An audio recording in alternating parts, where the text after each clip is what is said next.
Ich glaube, das ist das, worauf alle Leute gewartet haben. Und zwar Talking Watches. Eine historische, eigentlich, dass das Video passiert, ist eigentlich krank. Also wir haben Talking Watches von Hodinkee, die Webseite aus Amerika, die uns die Uhrenliebe nahe bringt. Und wir haben hier ein Video, in dem John Mayer Ed Sheeran eingeladen hat und die über die Uhrenkollektion von Ed Sheeran sprechen. Und das, meine lieben Freunde, Ed Sheeran hat einer der krankesten Uhrensammlungen und das schauen wir uns jetzt an. Ed Sheeran, let me ask you another question. Here's some lightning round questions. If you could get any watch brand tattooed on you. Oh my God, you know, weirdly, I was thinking about this the other day, aside from watch brands, when I was getting my first round of tattoos, I almost got a watch tattooed here, almost. And like, I'm known for my terrible tattoos, I know this. Well, I mean, some of them are a bit weird.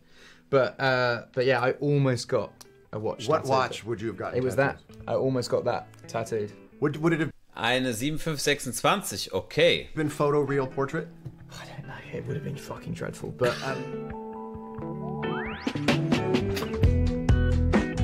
Was? 1 Stunde, 12 Minuten schaust du jetzt? Ich hoffe nicht, ey. Ich hoffe nicht. Also erstmal müssen wir ein bisschen schneller stellen.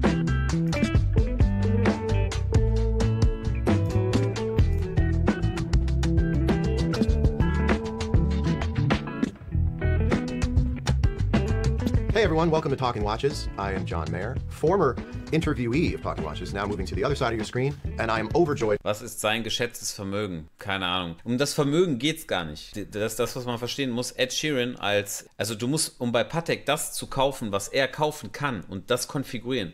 Wir werden gleich einzigartige Uhren sehen, die nur für ihn gemacht wurden. Dafür musst du schon, also die Marke muss dich mögen. And excited to interview one of my favorite people, one of my favorite musicians, and one of my favorite collectors, Ed Sheeran. Welcome to Talking Watches. Nice to be here. We've been lucky enough to cross paths in New York City at the famous Hit Factory. It sees us in the studio today, not making music this time, but going through some of Ed's brilliant collection, a piece at a time. Seht This ihr? represents Noch nie gesehen. Guck mal hier. Framlingham. Wahrscheinlich der Ort, aus dem er kommt. Sowas gibt's nicht. Sowas gibt's nicht. not your entire collection, but the pieces that I think explain your POV on collecting, which I think is really cool. Yeah, totally. These are like some from the start, some from the middle, and some really, really recent ones. But yeah, it's like more of an overview. Yeah. Let's start. Alter, guck dir mal an, wie groß die Sammlung ist. Sehr, sehr krasses Strap. Finde ich, passt super zu ihm. Boah, Alter. With the watch that was your entree into wearing a watch and all that feels like when you're younger and... Yeah, it was this one. It's called a toy watch. I don't know if they make them anymore. It was basically, I bought it with my friend Jamal, who had one, and I loved that you could pop them out and you could change the straps. So you could basically have, I had this in like every single color. Now, where in your music career was this watch? I would have been like 18 or 19. I mean, it was an expensive watch to me at the time. It was like 80 quid. Finde ich super, dass sowas in der Sammlung mit hat. Klasse. And it was, you know, I'd been doing gigs and I shot a like live DVD at a place called the Bedford, and I think I'd gone out to celebrate afterwards and bought that. And yeah, that was all I wore for up until like my second tour. Up until I was actually making money from music, that was all that I wore. So the first record's out, A-Team is a hit, and you're wearing the toy watch. Yeah, yeah. I didn't get a watch until I did A-Team, I did my first tour, and then the album came out, and then I did my next tour, and it was after that. It was that first Christmas that I bought a watch, and I was only ever intending to buy one watch. I was just going to ask, and we all do. We all think that's going to be it. So you get this, you wear it for a while. Oh, what's the next watch you see that you go, huh? Do you know, it was, I was out in a place called Marbella in Spain with my friend Jamal as well, who I bought that with, and we were just around, I didn't really know what the watches were, but we were around a lot of guys that were wearing like rose gold offshores and rose gold big bangs. And that was like, and I remember seeing them and being like, I never even knew that watches could, I knew like these kind of watches, G-Shocks, Casios, Swatches, and then Rolex. And then I was sort of like, that's it. That's right. I remember hanging out with a DJ once who had a watch that he said had cost like a certain amount, and I was like, you spend that on watches? Okay, man. Like, and so I just assumed it was... Ich glaube, das hat jeder so, ne? Dass man so eine Uhr gesehen hat und dann, dass man so gesagt hat, hey, was? Du kannst für eine Uhr 20.000 Euro ausgeben? And then Rolex. And then I saw all these watches around, and I was like, what are these? And they were like, oh, this is a AP or this is a Hublot or whatever. And so that was when I was like, oh, maybe that's, if I'm going to get a watch, something like that. So it's not a Rolex in your face. Yes. Like, everyone knows what a Rolex is. So. Especially when you're coming up and you're playing music and you're just in that beginning phase of introducing yourself to the world. I had the first real sort of mechanical watch that I bought was an Explorer 2. And I hadn't even played on national television yet. And I remember my manager, I was playing Conan O'Brien, and my manager in the green room said, take that watch off, please wear something different. Yeah. Because you're so early in your career, to be wearing a Rolex, it doesn't send. And is that why you went into IWC then? Because it was just a bit more... It wasn't for that reason, but I remember I wore his G-Shock on the very first appearance, and then I switched back to a Rolex. And there was this sense of like, oh, Rolexes are, at that time, it was Rolexes are for people who are from this whole other walk of life, and it's erudite, and it's upper crust, and you can't be wearing a Rolex with a hoodie playing music when you're introducing yourself to the world. And maybe he was right, but as we figured out, you actually really can go on stage. I think it's very much changed as well. Like when I first started buying watches, and I would say to my accountants, like, I would love to buy this watch every single time. And they were like, that's right. Okay. Whereas now it's like, I read an article on you where they said John Mayer has blown half his fortune on watches. CNBC did an article that says John Mayer blew a quarter or a third of his earnings on watches. And that very outlet would go on to write stories about the incredible investment potential of watches and how everyone should take a look at it in their portfolio. And I went, do you want to delete that story yet? Blown on watches? And the other thing I want to say too is that culturally, stylistically, there's now this divorce that I think is really great between wearing an incredible perpetual calendar watch and not having to go to work at Goldman Sachs. You can wear a 5970J with a hoodie, and you could work at a tech company. Das, was gerade gesprochen hat, ihr kennt vielleicht die Uhr nicht, aber er spricht darüber halt klassische Komplikationen von Patek, die momentan wirklich super unterbewertet sind. Der redet davon, wirklich unterbewertet sind. Wenn sich der Uhrentrend dahin entwickeln sollte, es besteht eine Möglichkeit, die ist vielleicht jetzt aktuell nicht groß, aber normalerweise ist alles im Wandel. Wenn es einmal in Richtung klassische Komplikation gehen soll, boah, da sage ich euch aber, das ja, wäre interessant, weil da steckt natürlich wirklich Know-how, Handwerkskunst, Zeit hinter, ne? Wir reden von ewigen Kalendern und so weiter. Wenn das mal Thema wird... Let me ask you one of my kind of questions that represent the way my mind works. Is this watch so important to you? I want to sort of gauge the intrinsic sentimental value of this watch for you. Would you trade this watch to keep this watch? Honestly, I would trade every watch on this table for that watch. Oh, I get it. Every watch. Like that, and especially the guy that I bought that with passed away last year. And so that means a hell of a lot more to me, like even now. Like obviously it's my first watch, but even now that's like, I would trade everything for that. I would cry if I lost that watch. Yeah, that's beautiful. And that alone is insight into how... Also wirklicher Enthusiast. This is the most valuable watch on the table when it comes to the heart and soul. And glad I asked that question. Yeah. I really am. Es entwickelt sich doch wieder etwas in die Richtung, finde ich. Fängt alles mit Old Money Style an, der gefühlt unerwartet bleibt. Ja, stimmt. Ja, es wird schon alles ein bisschen klassischer, ruhiger, weniger Logos. Da hast du schon recht, ja. Also, ja. And I get it. Second to actually the second watch, which is, you know, watch nerds find Hublot to be, I don't know what they find. I don't understand it personally. This was like the Also ich bin Fan von Hublot, also was heißt Fan? Mir gefallen Hublot-Uhren unter anderem auch. Ich habe ich habe nicht so, das mit diesem Totenkopf generell ist nicht so mein Style, also Totenkopf generell so. Second, I bought this my 21st birthday with Jamal. He bought exactly the same one. There's like 100 of them, and they're all numbered, and we bought them in Paris together. And you know, it's the thing that I sort of fell into love with mechanical watches with this watch, and I find it like people have this thing about Hublot, and I get it to a point. Like it's not the same as certain other brands, but for me, that is a great watch. I've worn that on maybe 100 shows, and I love it. But that's the sign of a great collector, right? There's two ways to look at a watch. First way is to look at it and ask yourself, do I like it? Second way, and I think is the more popular way, unfortunately, is to look at it and then to sort of consult the larger cultural weather report on the watch. Guys, what does the world think of that? And then what would that mean for me? And what makes you such a great collector, and I think a great artist in person, is you look at something and your relationship is between you and that thing. And you really are so good about not contaminating your point of view on something when you look at it. And I would argue like a true watch nerd would say that mechanically speaking, a Hublot's a great watch. I've never had that serviced, and I've had that 12 years, and it works exactly the same as when I got it. And I've really worn that. I've really battered that. And I find that also, like,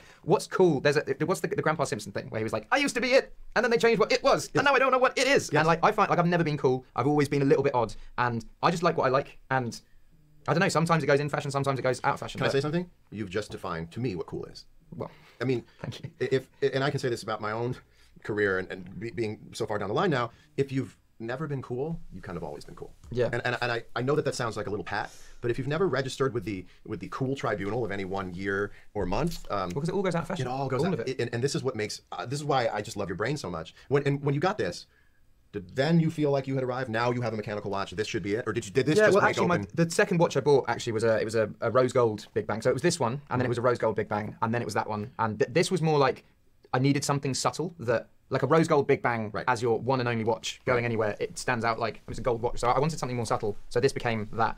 And yeah, after that, I don't know, once you've got 2 mechanical watches, you're sort of then looking into stuff and what's next. And I got a Volcano. Da wird schon einiges wieder klar. Never had her service. Da dreht der Deutsche schon wieder durch. Gar 2611. Ich sage dir, in der letzten Zeit ist dieses Service-Gequatsche irgendwie auf Chrono Thema. Wir haben diese LC100-Thematik jetzt erstmal begraben. Das ist jetzt momentan durch. Also es gab auch mal eine Hype-Phase. Aber jetzt aktuell die Deutschen, muss ich sagen, jede zweite Frage ist, wann hatte sie einen Service, aber jetzt nicht irgendwo beim Hersteller. Nein, nein, nein, ich möchte die Uhr nur beim Hersteller servicen lassen. Ja, aber die Gangwerte und alles ist doch okay. Also das ist... Uhrwerk ist jetzt nichts Besonderes, warum sollte man... Nein, nein, nein, ich möchte das nur, da muss ich... Nein, nein, nein, das geht nicht, nein, nein. Also wer hat die Leute auf den Trichter gebracht? Also das ist ja mal das Dümmste, was ich hier... Also das ist... Gerade, es gibt ja die Gewährleistungspflicht, auch davon mal abgesehen. Also ich weiß nicht, wer den Leuten aktuell dieses Ding in den Kopf gesetzt hat, dass jede Uhr beim Hersteller geserviced sein muss. Also... Audemars, and that was like the next one, and then the orange. Yeah, but I sent it.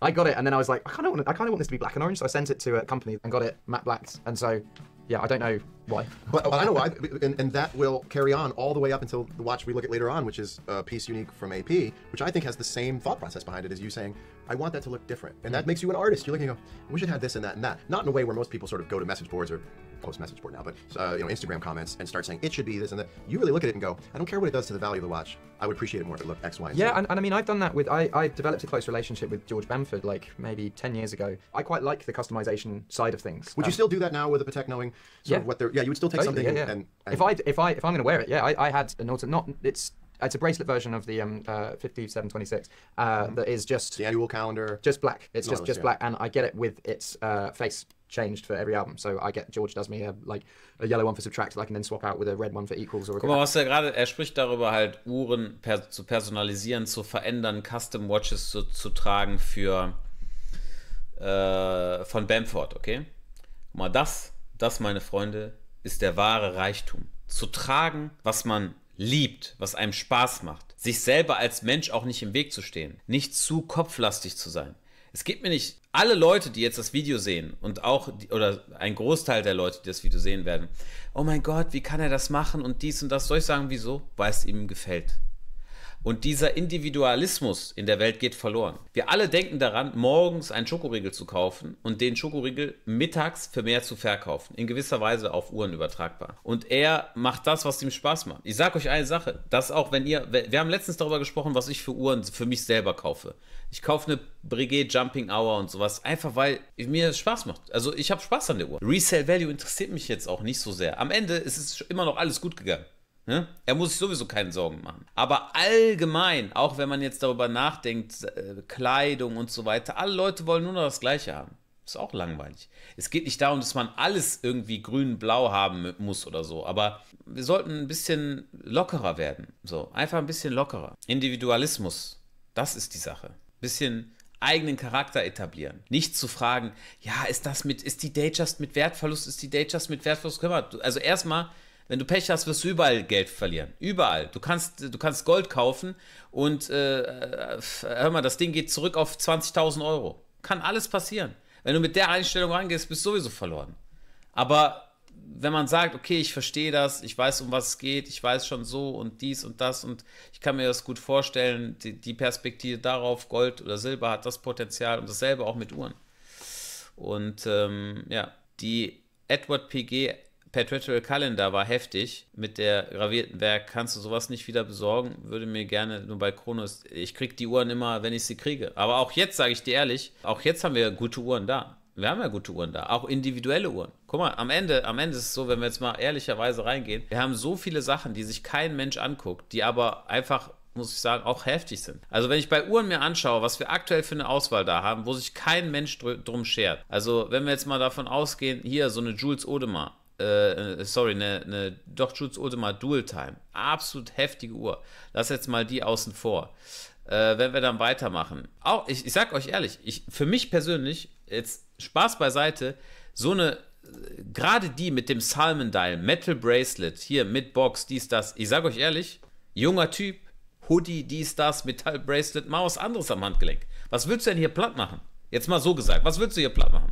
Also plus, minus, ich weiß es nicht, lass von mir aus 1.000 Euro sein. Aber halt, dafür hast du eine individuelle Uhr. Hast Spaß, ich bin so gepolt. Also ich würde so denken. Für die Preis ist so eine klasse Uhr. Auch zum Beispiel sowas hier. Absolut sensationelle Uhr. Sensationelle Uhr. Aber auch wenn wir jetzt mal weitergehen, am Ende, ja, Cellini kannst du auch sagen, was du willst. So, was haben wir nicht? Eben habe ich übrigens von solchen Uhren gesprochen, ne? Ewiger Kalender, ne? Sowas kostet Liste 150.000 Euro, jetzt 99.000 Euro. Da macht man einen guten Deal weit unter Liste. So. Alter, was wir an Uhren da haben, das ist doch wohl ein Scherz, ey. Auch hier sowas zum Beispiel. Millenary Skeleton. Guckt auch kein Mensch sich an. Auch sowas hier zum Beispiel, ne? Sehr individuell, wunderschöne Uhr, kann man mir nicht sagen, dass sie für 12.000 Euro. Ich persönlich, wenn ich jetzt nicht zwangsweise also ich würde diese Uhr der Datejust immer vorziehen. Bevor ich rumlaufe wie der Idiot mit einer Datejust, sorry, meiner Meinung nach würde ich die Uhr eher, ist individueller, ist für mich, finde ich für mich interessanter. Ja gut, sonst haben wir jetzt hier unten, sonst kommt ja nichts mehr, ne? Nee. Ja, also von daher, so sieht's aus. Also wir haben genug Uhren da. Von der ist kein Bild von hinten. Ja, wir haben noch den Archivauszug. Von hinten gibt es nichts zu sehen. Es ist einfach ein goldener Caseback. Die Uhr ist einfach golden von hinten. Aber guck mal, bei solchen Fragen, ne, ganz ehrlich, nimm doch einfach die Referenz. Geh auf Google, guck dir doch die Bilder an. Weißt du, was ich meine? Ich habe auch letztens wieder Bilder vom Caseback. Bruder, also geh doch einfach auf die Website. Erst Bild erst eingeben. Hier bei Chronix, 24.000 Euro. Ist das dieselbe Uhr? Wenn es dieselbe Uhr ist, fange ich aber an zu lachen. Guck mal hier. Was machen die? Die machen gar kein Gesicht von vorne. Ja? Was wollt ihr denn dazu sagen? Ihr beschwert euch darüber, die zeigen nicht mal ein Bild von vorne. Das ist das Next Level. Da ist eine Frage, könnte ich vielleicht sehen, wie die Uhr von vorne aussieht. Das ist aber eine andere. And it's just something that I just swap in and out. I feel like I've got watches that are respectful to being a watch collector and being like, these are the classics, but also like, sometimes you want to spray paint your car. Yeah. You know? Yeah. And I think that's fine.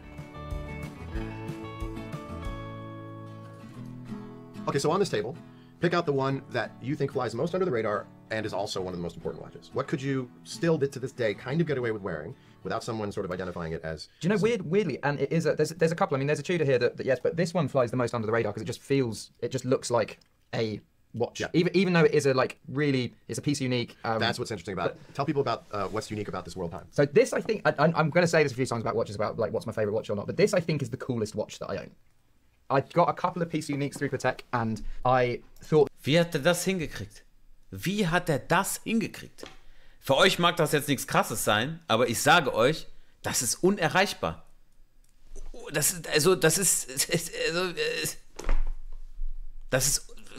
Ich weiß nicht, wie sowas funktioniert. That this would be too much of an ask because I didn't know how they were with like real estate on world times. Mm-hmm. My hometown is called Framlingham. There's about 2,000 people that live there. I grew up there. It's what the song Castle on the Hill is about. And it's just a tiny town. There's not much that goes on there. We've got a kebab shop. We've got like one cafe. We've got, you know, a couple of pubs. But it's not like... Guck mal, Promi-Bonus? Nein. Guck mal, nein, das ist ja die Sache. Du bist prominent, du bist ein Typ. Verstehst du? Das machen die nicht, egal, auch wenn du berühmt bist. Interessiert die nicht. Singapore going on there, or Doha, or whatever. So I asked if they could replace London with Framlingham, because that's my home. Mm-hmm. And wherever I was in the world, I could click it round, and I could always see what the time was in Framlingham, basically.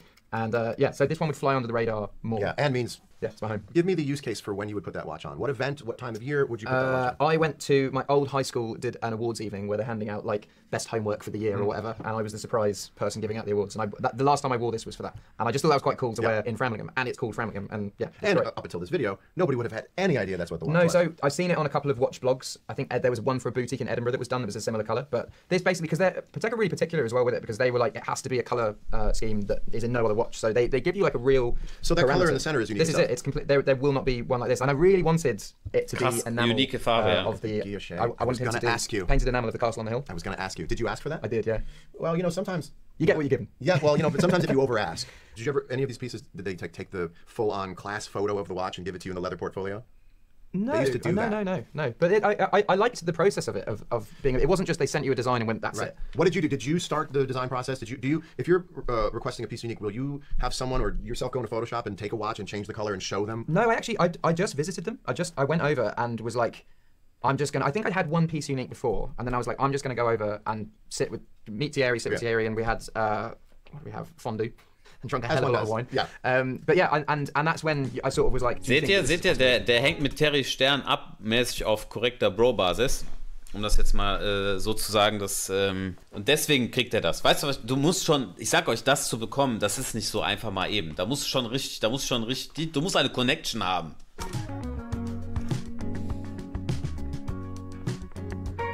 the most recent piece unique, the most recent watch attributed to you, and a watch I think people are going to be excited to see and surprised to see the details of, which is your piece unique white ceramic QP. Yeah. And when I first saw it, I thought, like the rest of the watch world, it was just a quote-unquote panda. I thought it was a white dial with black subdials, off we go. And I thought, okay, that's an interesting way to spec a watch, cool. And then when we hung out a couple weeks ago in Atlanta and I put the watch on, I went, oh, so this is actually exciting because this is the first time people are going to see a close-up of this dial and see exactly what's going on. So I got Francois to make me a piece unique. Wieso verkauft ihr nicht leere Flakons? Wir brechen die ja immer auf. For the mathematics tour. And I was like, do you think you can do me a white perpetual? And he was like, sent me loads of designs of it. And as it was going through, I was like, it'd be cool to have something that sums up everything. And so I wanted this to be a watch that I could wear forever and remember the last 13 years of my career. So on the back it has all of... Plus, minus, gleich. Okay.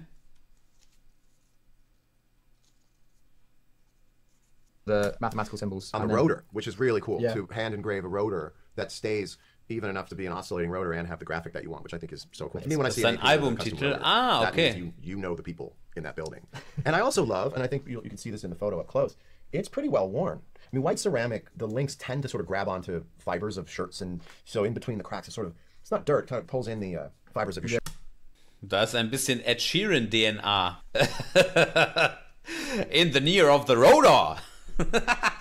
But I actually think there's scratches on it and little. I mean, I wear it a lot. Sort of. I wear it a lot. It's Is it chipped in a couple of places, or is it just some scratches? It's all scratched, isn't it? Yeah. But yeah, so it basically incorporates all the colours of the album. So there's like light blue, orange, yellow, red, green, and then on the 28 and 17, they're marked out as red, and those are my daughter's birthdays.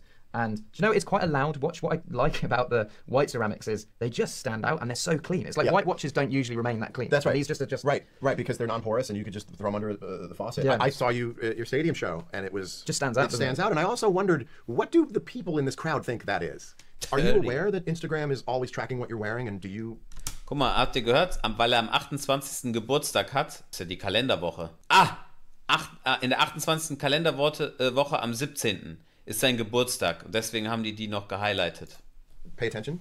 Lustiges Every now and then I'm intrigued when something like that pops up, what they think. Or like, I was intrigued that people, I was like, oh. Guck mal, der Preis für die Uhr, das ist jetzt uninteressant. Also erstens, er wird sie nie verkaufen, und zweitens, dafür muss er, glaube ich, erstmal von der Welt, das wird erst interessant, wenn die mal in die Auktion geht und so. Das ist jetzt momentan... It's mad that they think this is an Edinburgh boutique. Right. I find that intriguing, but I went such a deep dive into it that I'm now like wearing...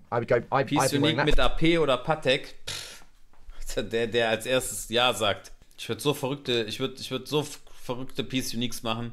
Das wird eine Freak-Uhr. Bei mir, da wird man sagen immer, das wird eine richtige Freak-Uhr. Irgendwann, wenn ich mal Präsident von einem Land bin. Irgendwann, wenn ich mal Präsident von einem Land bin, dann vielleicht. That's where we're at. That's where we're at. So let me ask this question. If you had to do over again, would you have been photographed wearing a 5711 Tiffany blue Tiffany Patek Philippe? The thing is, it was worn the day that I got it. I was playing with Eminem at the Rock and Roll Hall of Fame, and for me, it was like, that's the memory of that. Getting that day, I was with my dad. My dad didn't really know much about Tiffany or Patek, and I was explaining to him, and like, so not really. I wouldn't necessarily like that. It's a very charged watch. I wouldn't necessarily wear that a lot ever. You know? Like, it's like, that's just something that needs to stay in a bank vault. That's right, and it does. And I think it's important that people know that these watches come from and will return to a bank vault. These are not Ed's watches that he rolls with in a duffel bag on tour. These were specially brought, sourced, and will be returned as safely as they were brought here. Siehst du, selbst Ed Sheeran hat Angst, abgezogen zu werden. Have you ever had a watch that you said you would baby, it was very valuable, this one I'm just going to sort of keep, and then one night alone in your house you go, I'm going to give this to myself. I'm going to wear this whenever I want. Or all of these, you do like, well, I've seen people rip the seal from the Patek Philippe off with their teeth and throw everything away and just go. So from the very beginning when you that's one thing I did at the beginning, because I had no idea you were meant to keep watch boxes and papers. I used to have the first Patek I bought, I took everything out of it, chucked the papers away, and I used to keep rolling papers and weed in it. Habt ihr gerade zugehört? Vielleicht habt ihr gerade nicht zugehört. Weißt du, was er mit seiner ersten Patek gemacht hat? Er hat die Papiere weggeworfen und hat Gras in der Patek-Box reingetan, weil die so schön ist. Okay? Das, meine lieben Freunde, ist Realität und Alltag. Wir hier in Deutschland sind einfach andere Menschen. Es geht mir nicht darum, dass ich etwas gut heißen will oder schlecht heißen will. Leute, das ist das Leben. Das passiert. Leute werfen Sachen weg. Ist so. Es ist so. But I didn't know that you were meant to. It was only like later on down the line I was like, I probably should have kept them. I have no idea where they are. But this is what makes you so pure. It's a great box for rolling papers. The biggest interconnected group of watches on this table are Perpetual Patek Philippe. And you sort of have a chronological history to some degree of Perpetual calendar Patek Philippe, beginning with a $24.99, which I would be shocked if it was the first one that you bought. What was the first, on this table, what was the first Perpetual? It was a 5970, but it was actually, the deep dive into it came from an article that you guys had written on all the Perpetual calendars that had come out. And I just sort of worked my way backwards, ending with a 1518. And that was very much like I want to collect the collection of it. That's and a great one. It's quite. I've got a few 5970s. I think they're my favourite out of them. I know you swear by them. But you're more 5004 supremacy, right? Yes. So I believe I was the one who told you to get the 5970p. You told me to get it, and I was like, no fucking way, John. Like, I'm not spending that amount on the watch. And then, like, a couple of years later, I was like, everything that you told me up until that point had come true. It was like man entwickelt sich als Käufer. The first proper Grand Complication watch that I had. I bought it when my second album Multiply came out, and I remember I wore it on all those like promo gigs and being like, it just fits well, and it's not loud. It's just brilliant. I still look at that watch, and I have a 5970p, and I still look at it and I go, why shouldn't it be that one forever? Guck mal, das zum Beispiel, Leute, 5970, 5971, Endlevel. Lemania Werk. New Patek watches and wonders.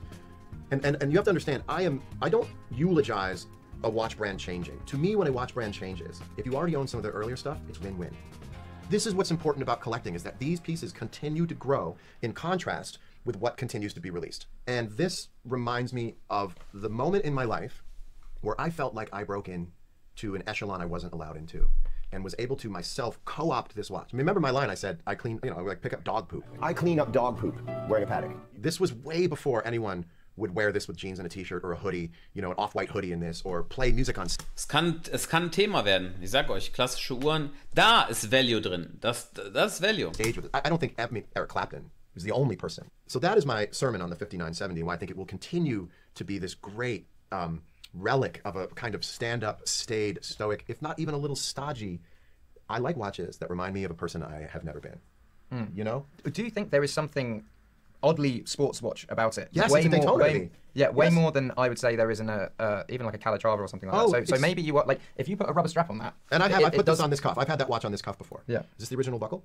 No. Do you have the original buckle? I don't know. Yeah. Actually the strap that I first got with that was a really dreadful strap. Yeah, they should be. They're really bad, thin leather, fake crocodile straps. No, I have a Newman dial Daytona, the 1518 Patek, and this. I have them all on these. I mean, I would say these are. Would you say they're Newman straps? Yeah, they're racing cuffs. They're racing styles.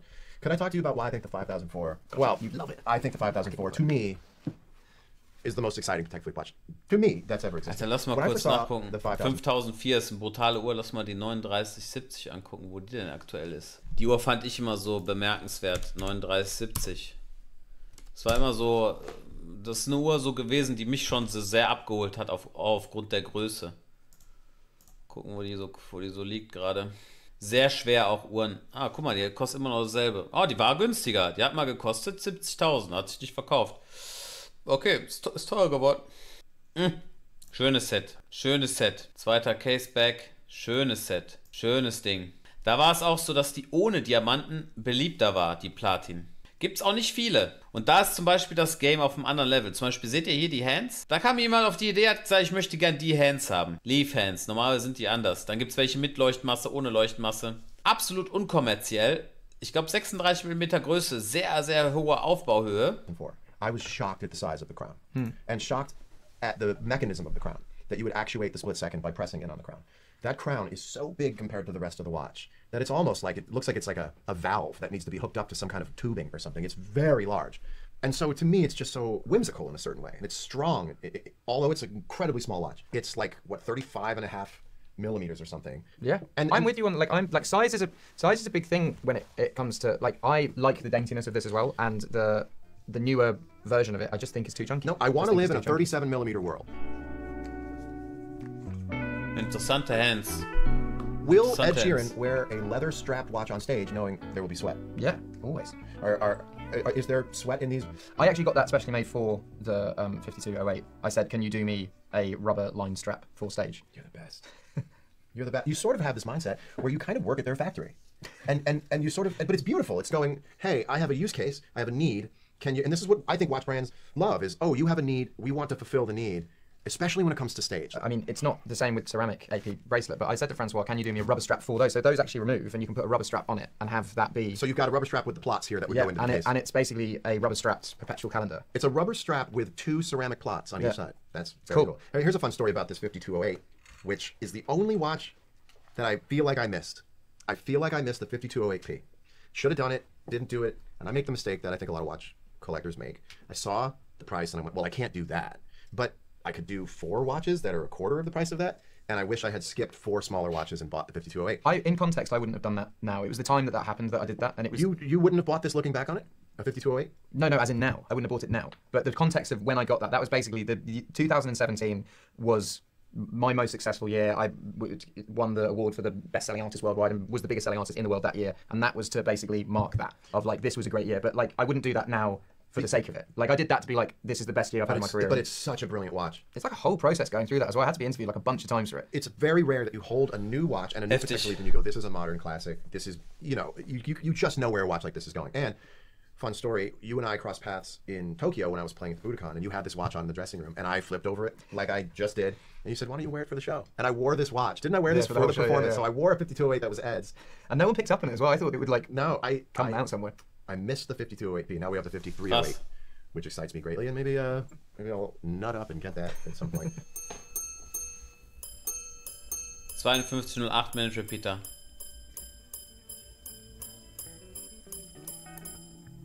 Now, there's one watch on the table that I think people might be familiar with if they've seen you do your solo shows and seen you do your Subtract Sundays. It is a yellow G-Shock that I'd love you to be the first to explain to people what it is. So you called Darum gehört G-Shock immer rein. I think it was second day of my tour. Obviously, you've been making with Hodinkee these G-Shocks, which I've been wearing a lot as well. I fucking love them. And you said, I would love to do some with some friends, and I would love for you to be the first friends to do it with. And I said, great. I mean, my idea was to do my album, and I thought we would go with Subtract. And this is the 6900 G-Shock Subtract. By Ed Sheeran. And yeah, it's loud. Do you know what I find? It's very similar to this. It's loud. It sticks out, and that's why I love wearing these two for the shows. This is very much Subtract. This is very much the Mathematics Stadium. And you know, I would say that this gets more wear out and about than anything else, because I know that if I lose this, I can get another one.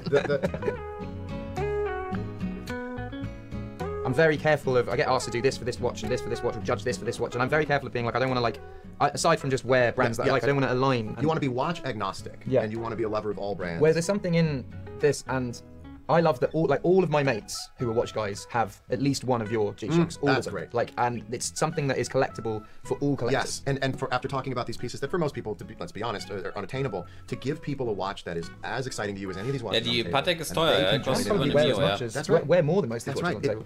It helps bring people who are interested in watches and interested in you into the fray so they can participate. It doesn't matter that it's a G-Shock. G-Shocks are great. It comes from you. It's your expression. It gets people excited. I think when people see it, they're going to want to throw it on. And then all of a sudden, we're talking about a $180 watch that can express to other people that you're passionate about watches, even if you're not able. Yeah, when I see people in the Hodinkee Mayo ones, I'm like, I know you're a watch. It's the same way as seeing someone in a Moonswatch. You just know. To imbue a watch like a G-Shock with the same spirit of passion you have for these pieces into this, and it's a talking point for people. If I'm wearing this watch and I see someone else wearing the watch, we're gonna have a conversation. I don't care who you are, we're talking. I'm gonna go, what's up? And that's what people do if you were wearing this watch and I was wearing that one, what's up? And it brings the culture of watch collecting to everyone, and that's what I love about it. And it's also really, really well rendered. So you're doing it. We're doing it. Well, I'm announcing it now. We haven't agreed. Going on. Okay, so this is collect them all. When we're talking about watches that are hard to obtain, there is a difference between rare and desirable. Some things are just very desirable, even though there's many of them. Some things are incredibly rare because of the number that are made of them. And I think the most rare watch in the world right now is Kikuchi Nakagawa's a couple of these, actually. Murakamo wristwatches, and I want you to tell me about those. So I was in Japan, actually the same time that I saw you, and you mentioned them, and I just got in touch with them, and they came to my hotel to show me their watch that they'd made. They've got two now, but they came to show me this, and I had a look at it, and I ordered one. Then my wife fell pregnant, and yeah, I mean, I order a lot of watches, and they sort of come at different times, but this came the same day that I got the 5711. This came, and I was like, this is the watch I want to give her on her 18th birthday. Aww. And it has, you know, the date she's born and her name on the back of it, and then I did the same thing with my second daughter, like the same thing, and yeah, they're just great. They're just great. There's something in Japanese culture that they just do everything that we do but better. Like the beer there is better, the food there is better. I went to go to get a McDonald's there. It's better. You know, they do everything at such a high standard. And I'm a big Seiko guy as well, but I love the way. I mean, these are like Swiss watches that are made by two guys in. I know they are. It's an outhouse movement, but it's just but finished in a way that's really just the really way that beautiful. they're finished. And the hands, these sort of black oxidized hands, and they're really based off of Patek Calatrava Totally, 96. And really, like there are a couple of different Breguet numeral styles. You know, you say Breguet numerals, it's a little bit of a catch-all for maybe 3 or 4 different ways to do it. This is really the stout kind of original way. They're just great, man. They're great. It's I keep telling people, I go, if you looked up watch in the dictionary, it would just be this. And to me, it's the width of the strap and how much of the actual case width it covers as well. I gotta put it on too. So I believe I have number 3 of these with a black dial, and honestly have yet to wear it. And the way my mind works is keep it clean until the day you want to gift it to yourself, and then you go, all right, it's mine now. Because I do feel like watches when I buy them, if I haven't worn them yet, still live in this sort of purgatory of could be this sort of perfect little collectible. Now I wouldn't collect something I wouldn't wear, which I know gets confusing, but theoretically to own it but not have it on yet, there will be a night I'll go, you know what, this is my watch for the year.